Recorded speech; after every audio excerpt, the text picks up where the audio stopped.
సూర్య అనే చిన్న బాలుడు ఎప్పుడూ కోపంతో ఉండేవాడు. అతని కోపం అగ్నిగుండంలా పేలి చుట్టుపక్కల వారిని బాధపెట్టేది. అతని మాటలు కత్తుల్లా ఎదుటివారి మనసుల్ని గాయపరచేవి. కాని అతనికి తండ్రి మీద గల ప్రేమ అమితమైనది.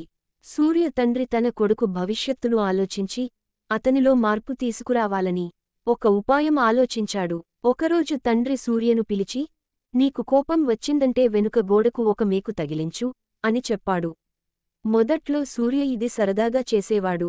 కాని రోజులు గడుస్తుండగా గోడ మేకులతో నిండిపోయింది. అది చూసి సూర్య చింతించసాగాడు. తర్వాత సూర్య తన కోపాన్ని నియంత్రించడానికి ప్రయత్నించసాగాడు.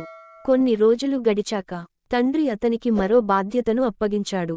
నీవు ఒక్కరోజు కోపం ఆపుకోగలిగితే గోడ నుంచి ఒక మేకు తీయు అని చెప్పాడు.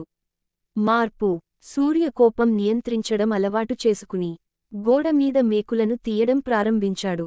చివరకు గోడమీద ఒక్క మేకు కూడా లేకుండా పోయింది. అయితే గోడ మొత్తం రంధ్రాలతో నిండిపోయింది. నీతి పాఠం: సూర్య తండ్రి అప్పుడు గోడ చూపించి, సూర్యా, చూడు ఈ రంధ్రాలను. ఇవి నీ కోపం వల్ల కలిగిన గాయాలు. నీ మాటలు ఇతరుల మనసులను ఇలాగే గాయపరుస్తాయి. మనం క్షమాపణలు చెప్పినా కొన్ని గాయాలు పోవు అని చెప్పాడు. ఆ మాటలు సూర్య గుండెను తాకాయి. అప్పటినుంచి అతను తన కోపాన్ని పూర్తిగా నియంత్రించే ప్రయత్నం చేశాడు.